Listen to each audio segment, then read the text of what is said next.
बिल्कुल। तो यहाँ पर देखिए, पीस कमेटी ने तो फैसला ले लिया है किसी तरीके से यहाँ व्यवस्था ना बिगड़े। यहाँ की जनता, क्योंकि यहाँ के आम लोगों से भी अगर आप बातचीत कर रहे हैं, वो भी क्या यहाँ प्रशासन के फैसले के साथ खड़ी दिख रही है, वो किस तरह से देख रहे हैं इस पूरे घटनाक्रम को। एक तरफ राजनीति यहाँ पर हो रही है होली और जुमे की नमाज को लेकर, और दूसरी तरफ हम देख ही रहे किस तरह से प्रशासन अलर्ट मोड पर फ्लैग मार्च करता दिख रहा है।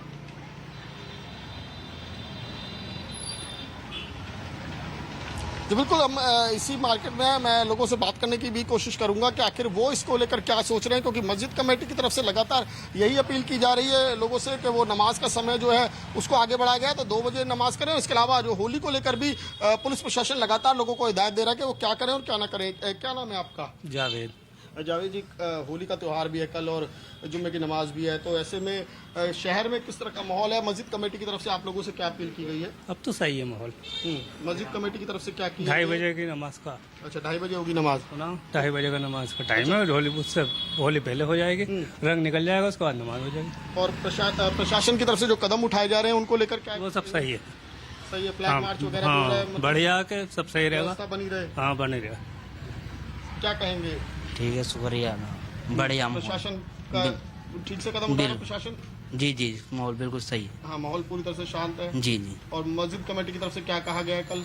इंशाल्लाह बढ़िया 2:30 बजे नमाज। 2:30 बजे होगी। जी देखिए, नमाज का समय जो है वो बढ़ाया गया, 2:30 बजे नमाज होगी जुम्मे की। उसको लेकर यहाँ पर लगातार, और केवल यही नहीं, जितने भी संभल में आसपास मस्जिदें हैं सभी में इसी तरीके से लोगों से अपील की गई है कि जो लोग हैं वो 2:30 बजे के बाद ही अपने जुम्मे की नमाज के लिए घरों से निकलें। और 2:30 बजे की नमाज होगी, लेकिन उससे पहले सुबह के समय होली का त्यौहार होगा। और सबसे जो आज शाम से यहाँ पर एक बड़ी यात्रा निकलनी है, करीब 3 से 3.5 किलोमीटर की ये यात्रा निकलेगी, जिस रूट पर अब से कुछ देर पहले तमाम जो संभल के अधिकारी हैं, प्रशासन के अधिकारी हैं, वो यहाँ पर पहुंचे हुए थे। फ्लैग मार्च पुलिस की तरफ से किया गया। उसी रूट पर बाकायदा 3-3.5 किलोमीटर का ये रूट रहेगा, जहां पर शाम को 7 बजे के बाद एक यात्रा शुरू होगी जो रंग उड़ाते, गुलाल उड़ाते हुए, होली खेलते हुए इस पूरे रूट पर आगे बढ़ेंगे। और उस दौरान भी पुलिस के अच्छे खासे बंदोबस्त रहेंगे। तस्वीरें यहाँ पर फिलहाल ऐसी ही नजर आ रही है, और हर किसी की कोशिश यही है कि जो सौहार्दपूर्ण माहौल फिलहाल नजर आ रहा है, जो शांति व्यवस्था फिलहाल नजर आ रही है,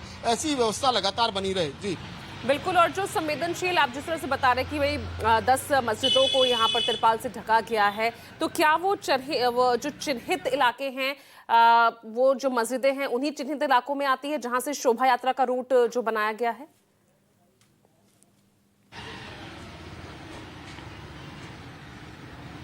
देखिए, जो मस्जिदें हैं वो इन इलाकों में नहीं आती है, लेकिन ये जो कवायद जो है, जो लाडपिया मस्जिद है, एक खग्गू सराय जो इलाका है जहां पर वो कार्तिकेय महादेव मंदिर है, उस इलाके में ही एक मस्जिद है जहां पर 2 साल पहले इस तरह की घटना हुई थी कि किसी शरारती तत्व ने मस्जिद के ऊपर रंग फेंक दिया था, जिसके बाद काफ़ी बवाल हुआ था। उसको लेकर प्रशासन ने तभी से ये एहतियाती कदम उठाने शुरू किए। और संभल इलाके की अगर बात करें तो इस तरह के जो, जैसे ये शाही जामा मस्जिद है, इसके ठीक पास में जो कार्तिकेय कल की भगवान का मंदिर है, कल की जो विष्णु मंदिर है, वहाँ पर भी इसी तरीके से जो मस्जिद है उसको इसी तरीके से तिरपाल लगाकर, प्लास्टिक शीट लगाकर कवर किया। इसके अलावा अन्य 9 बड़ी मस्जिदें हैं जो इस पूरे इलाके में, इसके आसपास के इलाके में पड़ती हैं, तो उनके आसपास कोई, क्योंकि इस तरह के भी इनपुट है कि ऐसे में कुछ लोग जो माहौल खराब करने की कोशिश कर सकते हैं, तो इसीलिए प्रशासन जो एहतियाती कदम उठा रहा है और एहतियात के तौर पर ही ये कवायद की गई है और इस तरीके से पूरी मस्जिद को कवर करवाया गया। इसके अलावा जो